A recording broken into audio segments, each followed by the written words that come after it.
is take two of the this is take two of the live stream. Um, anyway, audio issues I think have been resolved. So what I wanted to do today was go through the chapter and talk about free will and determinism, the responses to the free will problem of free will, and then talk at the end about John Paul Sartre. So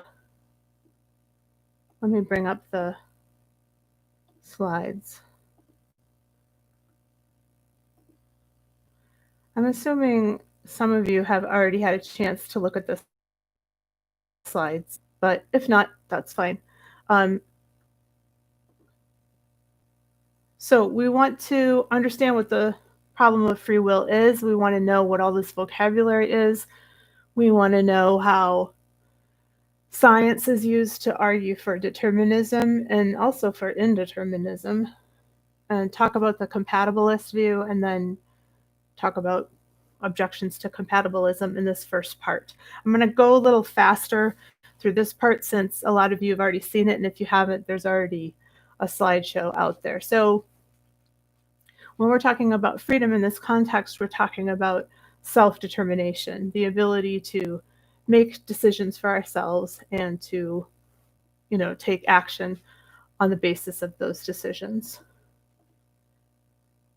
But we also recognize that we live in a universe where there are causes and effects, and we understand that everything we see in the world was caused by something else, which was caused by something before that, and so on, back through time. So we understand that, and we understand we're a part of the universe, but we also feel like we make decisions and we have the capacity to do what we want to do. We're not just a link in this chain. And also, if determinism is true and that everything in the past is cemented like we think it is, but so is the future, there's only one possible future, that makes it hard to understand why we praise and blame people. Because if it was always going to happen anyway, and the person didn't have any choice in the matter, then what do we do? Do we continue to imprison people for committing heinous crimes? Do we offer awards and certificates to people who do well? If determinism is true, it's hard to see why that would make any sense. And so some people have come down on the side of saying, yeah, we don't have any free will. Everything has a cause in the universe, including all our thoughts and wishes and desires and actions. And for that reason, we do not have free will. So that's one solution to the problem. Excuse me, just one second. That's one solution to the problem. We're going to talk about two more. If you're a hard determinist, you're also by definition an incompatibilist. An incompatibilist is someone who doesn't believe that it's possible for free will and determinism to coexist. So if one exists, the other one doesn't, vice versa. Why would anyone say such a thing? Well, science, right? We know that our own behavior, for example, is shaped by heredity, is shaped by the brain's biochemistry, behavioral conditioning, societal rules. So we can point to a lot of examples where there are tons of things that have effects on us that we have no control over. Indeterminism is that opposite of determinism. So determinism says that everything's fixed in stone, that we don't have free will because of that. Indeterminism says, hold on there, bub. And one of the things that they point to is quantum physics. Because it turns out, and I don't understand the science, but I trust the scientists, that, I don't know, these subatomic particles, some of them seem to not have a cause. So that's kind of weird, but that's what they're finding, right? And so if that's the case, that might have implications on the macro level, on the level where we exist. Or it might not. I'm not sure what to think about that. I'd be curious to know what you think about that. But that's one of the arguments that's been put forth to sort of undercut the idea of determinism. So let's move on to the second solution. The second solution is compatibilism, which is confusingly also called soft determinism. So we had hard determinism, that's like no free will, because there's a cause for every effect in the universe. And then now we have this soft determinism, but in the book it's mostly called compatibilism. So the idea here is that, I noticed that I said the idea here is a lot, so I'm really trying to wean myself off that phrase. We want to preserve the notion of free will, but still recognize the fact that we live in this cause and effect world. So some people have put forth some ideas, which we'll get to in a little bit. But the main idea is that we can act freely so long as the action is caused by our own choices or desires, and that there's nothing from doing whatever we want to do. So if those two conditions are met, say the compatibilists, then we can act freely. The last solution is libertarianism, but I'm going to take that up in the next slideshow. Okay, so one of the biggest determinists that was listed in the book is Baron Dahlbach, and he thought that we were just like any other piece of equipment, if you will, in the universe. So just like the laws of physics and the laws of biology and all the physical laws in the world affect plants and animals, they also affect us. So it's sort of this view of the world as a machine, and we're just a part of the machine. We're no different. And so, that's basically what he was saying there. Baruch Spinoza had this idea that he said if a stone were traveling through the air and it had consciousness, it would think that it had a choice in where it landed. We have that consciousness, but we have no more control over our fates than that stone. That's what Spinoza said. He'll come up a little later in some other units that we study. Very interesting guy.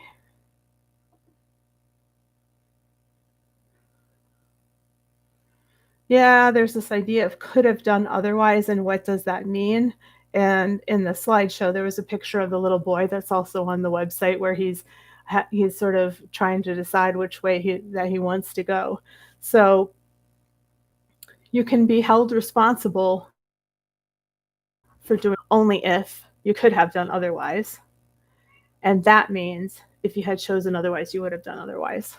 So in that sense, you can be held responsible for doing those actions.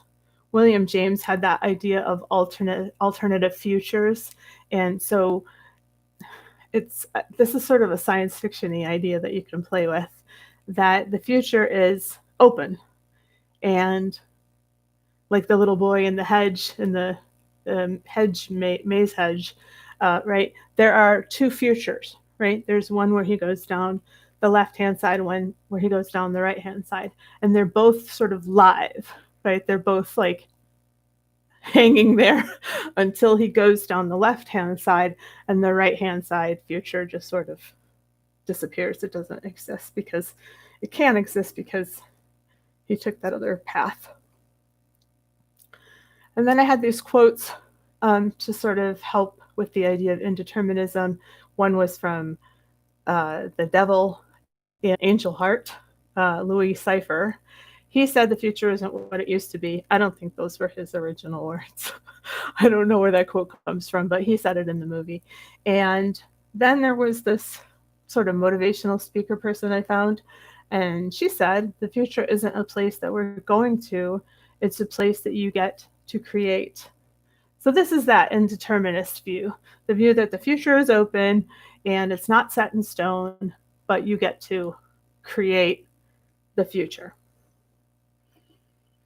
Epicurus was a cat who lived before the Common Era from 341 to 270. He was what they call an atomist. He thought that the world was made up of all these different tiny, tiny particles. He didn't understand atoms in the way that we understand them, but he had pretty much on the right track. And he understood that if these atoms were determined, then we wouldn't have any free will. But he thought we did have free will, so he concluded that atoms randomly swerve in space. And turns out that he's actually right about that, apparently. Again, I'm not a physicist, but that's what they tell me. William James had this idea of uncaused choices, and it's a little bit. It doesn't really help us in terms of free will, I don't think, because what he's saying is that there are these random things that happen in the universe. There are things that are determined, and then there are these things that are random. We don't, okay, and it'd be nice if there were one more thing, and that thing were the thing that free will is made up of. So libertarians, yeah, weren't really happy with this explanation. So libertarians both agree that free will and determinism cannot coexist. But they say that if what the agent does happens by chance, that's not freedom either. So we need something else for the libertarians to be happy.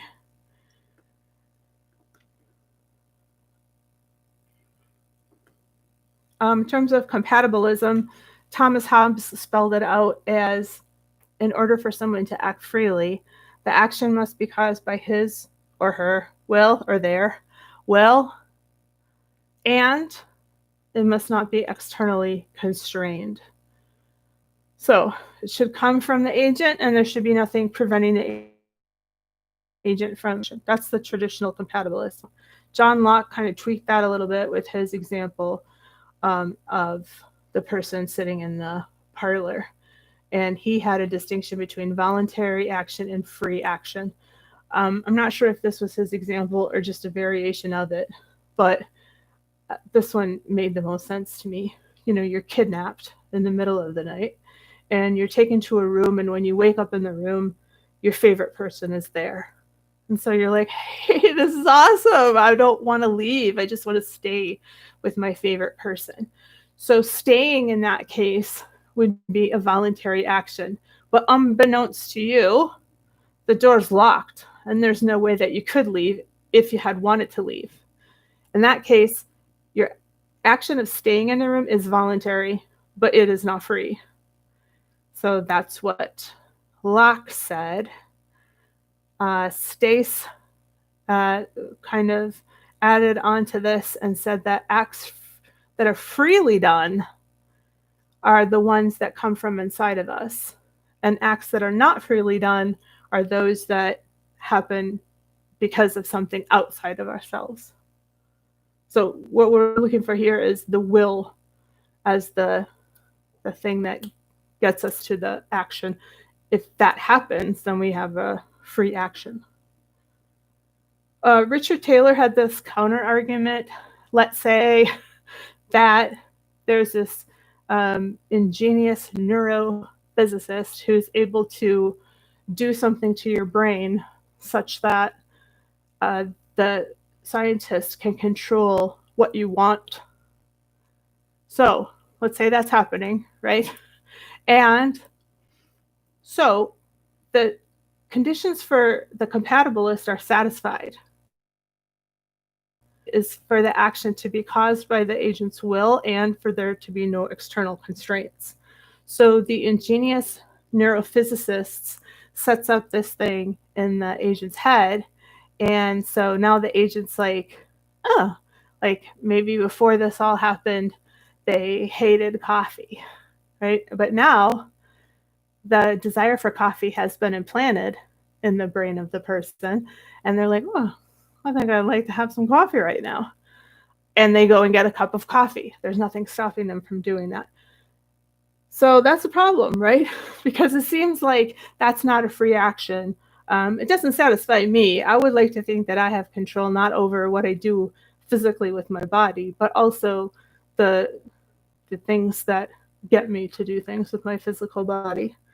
There are other examples, and this is sort of one of the reasons why I put the resources on the page for next week that I did. But drug addiction could work the same way. So if I took you and I put you in a room and locked the door and started giving you heroin, within a couple of days you'd become addicted. It would happen to anybody. It's a highly addictive substance. And then I just gave you heroin whenever you wanted it. So you then would want the heroin, and then you would be able to achieve the heroin, but the desire for it would have been provided by me. Sorry. Or brainwashing or cults, compulsive behavior. If you've ever known anyone who has any kind of compulsive behavior or any kind of intrusive thought, there's a thing called intrusive thought syndrome. It's very unpleasant because you'll just be going along living your life, and then you'll have these thoughts that come in. Sometimes they can be violent, and sometimes they can be a little bit scary. And the person doesn't want them in their head, but it's a part of OCD, and it's something that happens. So the agent in those cases, in any of those cases, the drug addict, the person who's been brainwashed, the person who has drunk the Kool-Aid in the cult, the person who has a compulsive behavior, is satisfying the conditions of a free action so far as a compatibilist is concerned. But that's not going to make most of us happy because it doesn't look like freedom to me.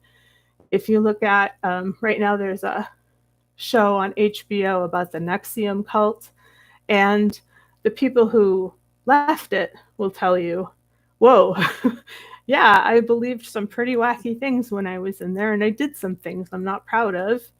And now that I can see clearly, I want to help other people to get out of this cult. Anyway, so compatibilism fails. Let's move on to determinism. In the slideshow, there's a little clip at the end there of Devs, D-E-V-S. That was a show on in the spring on Hulu, and you might want to check it out if this stuff is at all interesting to you, or you like that guy who plays Ron Swanson, because he's the lead. I always forget his name, Nick something.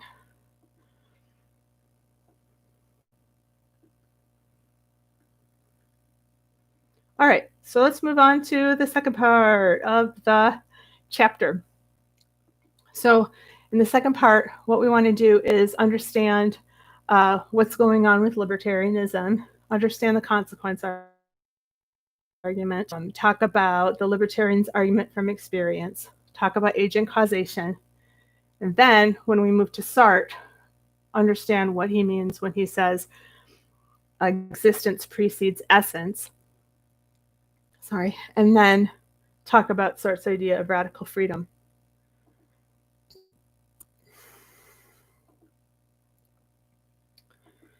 First couple of slides of this, if you go back and look at it, are kind of a recap. So in terms of the consequence argument, it's pretty intuitive that we think of the past differently than we think of the future. When we think about the past, we think of it as being fixed. But there's nothing we can do about it. It's over and done, right? It's in the past. But with the future, it's not set in stone. It can be affected by what we want and what we do. So, I mean, we could have wanted things to go differently in the past, but there's nothing we can do about that. Whereas we can want something for the future and we can do something about it. So we think of these um, things in different ways. We think of the past as unalterable, and we think of the future as alterable. We don't deliberate about the past. Now, we can mull on the past. We can go over something like a cow chewing its cud, go over and over and over again, but it's not going to help us at all because of the nature of the past. When we deliberate about the future and think about things that we want to do or things that we want for our family or things that we want for the institution we work in or whatever it is, we deliberate about the future in a way that we don't deliberate about the past. The past is not up to us. All this stuff happened, saying it, it's done. But the future is up to us. So this is the normal view that people think of when they think of the past and the future. However, if determinism is true, that's all a bunch of hooey, right? Because if determinism is true, like we said at the very, very beginning, the future is fixed. Everything that preceded us is going to have an effect on us in the present time and also in the future time. And there's only one future and it's fixed. Okay. Libertarianism says that free actions are caused by selves, S-E-L-V-E-S, and you are responsible for an action if and only if you did it. Why would anybody say such a crazy thing? Well, because we choose. We notice that in the act of choosing, we create actions, and that's sort of what gives us the idea of free actions. So we have the sense that we can freely choose and that the choices we make are up to us. And we all implicitly assume that we have free will, and we all confess that we deliberate on things in the future. So what is this deliberation business? We can only deliberate doing something if we believe we have the power to do it or not to do it. We can't deliberate about the past. And so this sense of deliberation and having the power to deliberate gives us this idea of freedom. Some people might say we can be deceived. Spinoza said that. Lots of folks said that. Might seem like we have freedom. We don't actually have freedom. Feels like it, but we don't. But just because something seems like that way, and just because there's a possibility we could be deceived, it doesn't mean that we are being deceived. And until we're shown that we can't trust our experience, it's reasonable for us to rely on our experience and say that we sometimes act freely. There's a distinction that people make between agent causation and event causation. It sounds technical, but it really isn't. Events are things like, in the slideshow, I have a picture of fireworks. So, I don't know how fireworks work, right? But you have these chemicals, and then you do something to the chemicals, and then you have fireworks, right? So it's like, boom, there's like no, aside from the fact that a person maybe sets the thing in motion, there's a chain that goes on where one event causes another event.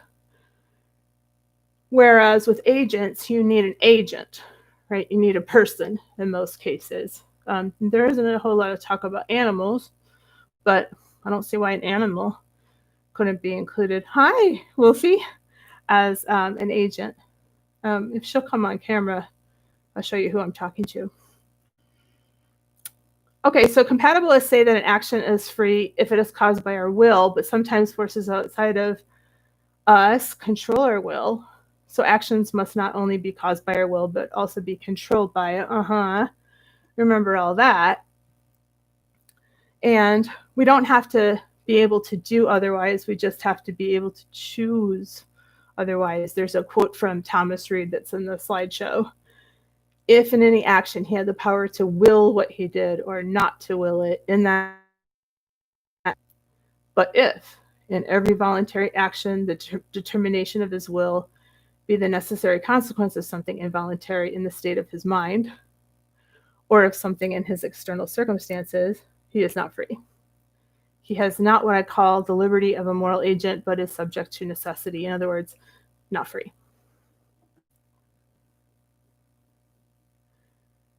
So I mentioned the fireworks example in terms of event causation and agent causation. So most of the time there's a big distinction between those two, but some people have suggested that they're just one.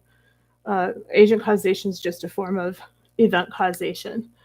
So if you think of a log that's burning, the fact that it's burning the log is because it has the quality of being something that burns. And there might be something else that might affect, that burning might affect something else, another event maybe. But we might say, so the thing about event causation is the thing has the qualities of causing this other thing to happen. What about us? Why can't we be the kind of thing that causes other things to happen? Maybe we are. Maybe it's the fact that we have the capacity to create these desires inside our own brains. We are able to cause things. I thought that was kind of a cool notion. Let's talk about choosing for a little minute. So in choosing, you identify the relevant reasons for why you want to do something or that you don't want to do something. And I don't know if you've ever made a pro-con list, but sometimes when I do that, it becomes pretty clear pretty quickly. I want to do more, or what seems like the best idea to do more. The choice is undetermined because you're not forced to choose. No one, I mean, I hope, is standing over you with a gun forcing you to make a choice or anything else like that. But this choice is not uncaused. It's undetermined, but it's not uncaused because there are these reasons that will contribute to making the decision.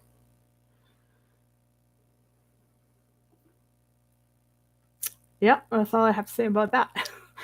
But I really like that idea. There was an example that I ran across that I really liked a lot of somebody faced with 3 things that they could do with the next chunk of their life. They could go into business, they could go to university, or they could go abroad and go into the Peace Corps. And looking at all of those things, I mean, most of us, I don't think in that situation would flip a coin. That seems like a weird way to go about it. Well, I shouldn't judge, but most of us, I think, would support our action with reasons why we were doing that action. So that we could say to somebody, if we were asked, what are you doing over here in the Peace Corps? And then you'd say, oh, I don't know, it just seemed like the best thing to do with my time right now. I really wanted to help, or whatever it is, right? So, yeah, let's move on to Jean-Paul Sartre. I don't speak French. I can read it a little, but I can't pronounce words. But so if you're a francophone, you'll have to excuse me. But I'm just going to call him Jean-Paul Sartre, and it probably is like hurting your ears, but that's the way it's going to have to be. Okay, so he had this idea of existentialism.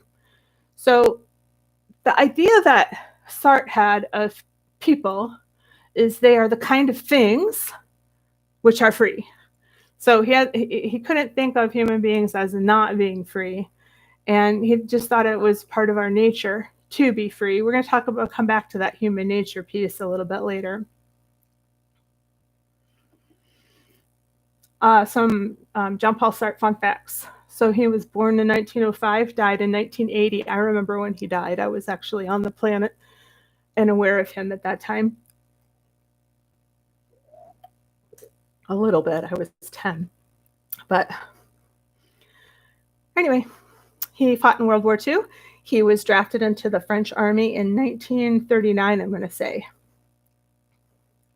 But then he was captured and he was a prisoner of war for 2 years until he was released in 1943.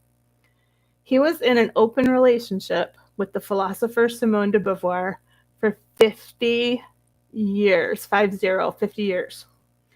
He was a playwright, novelist, short story writer, and essayist. And he was awarded the Nobel Prize in Literature in 1964, and I think he tried to not accept it, but I don't know the full story there.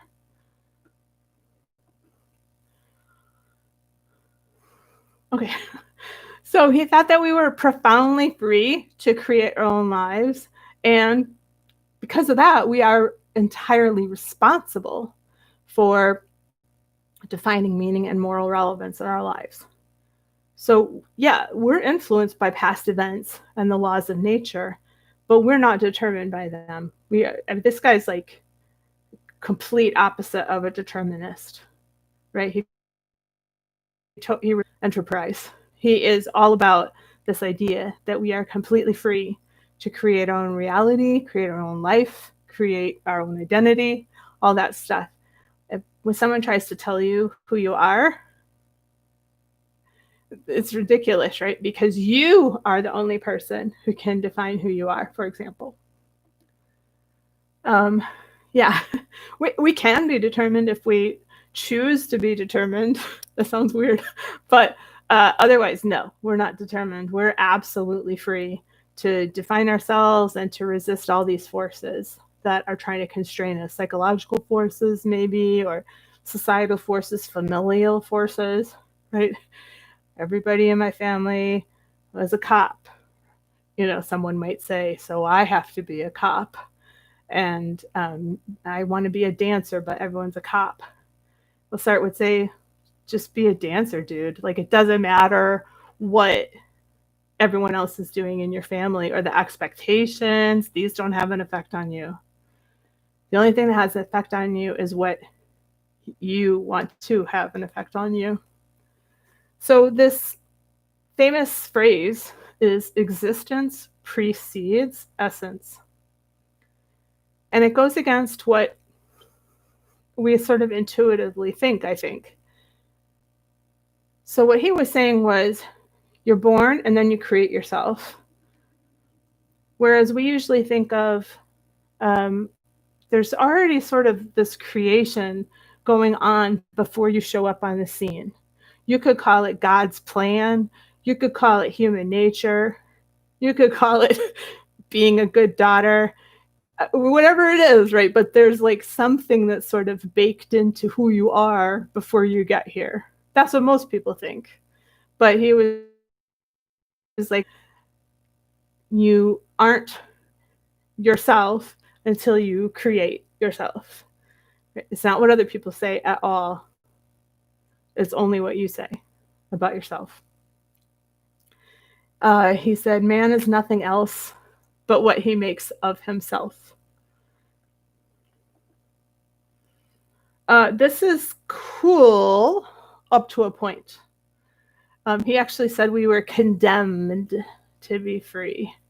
So it's both free. This freedom that we have is both a blessing and a curse. It's a blessing in the sense that we get to decide for ourselves what kind of life we're going to lead and what kind of person we will be. And that is awesome.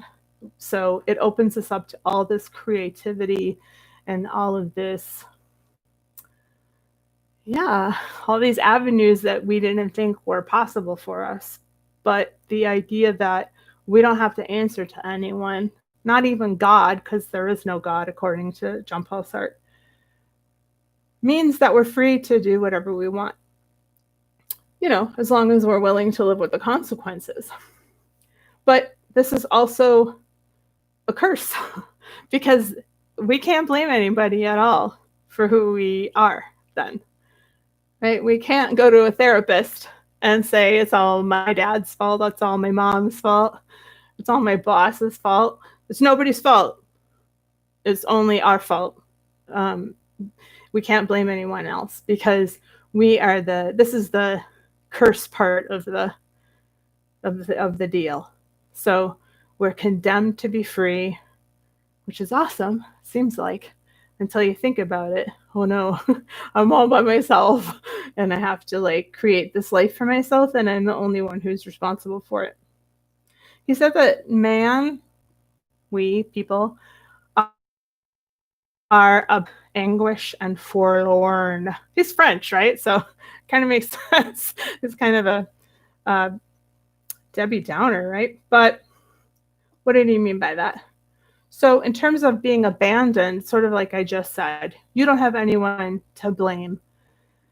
You only have yourself. You also don't have God because JPS is atheist. So if you follow him into that, you don't have God either.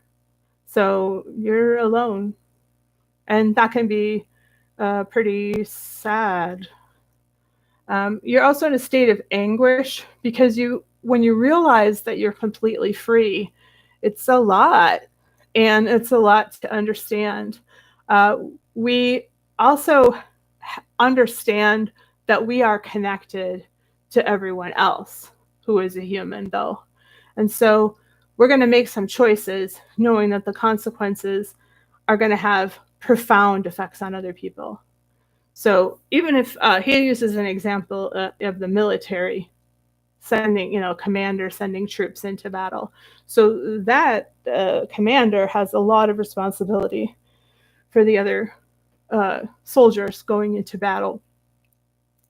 But there was this other idea that when we choose who we want to be as a person, he says we're also choosing for all of mankind. And we'll get into this idea a little more deeply, or we'll return to it, I guess, when we look at the morality unit, because this is a very Kantian idea. Immanuel Kant said, don't do anything that you wouldn't at the same time will that the whole world would do it. It's sort of like the golden rule, but not really. It's really not like it at all.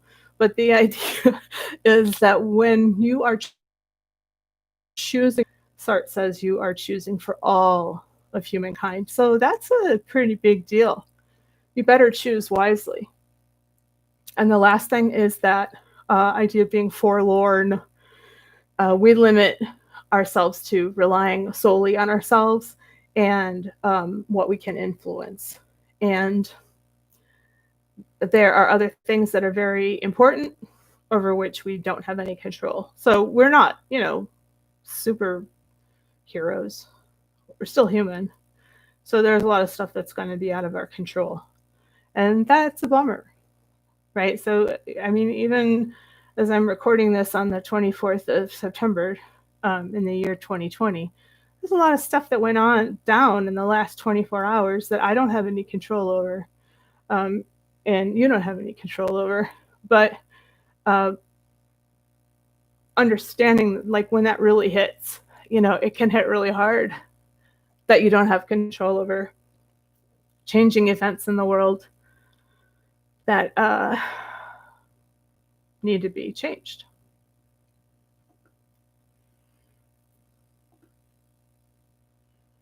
I lost my place, sorry. But it doesn't matter because that's the end. So I would like you to think about whether or not you met your objectives. You can go back in the slideshow and look at those. They're the same as in the book pretty much. And if this was of use to you, I would love to know. Really sorry for the people who showed up at 10 o'clock when I couldn't get my thing to work. But anyway, I'm going to sign off. And if you have any questions about this material or anything else, please get in touch, and I will talk to you real soon. Bye.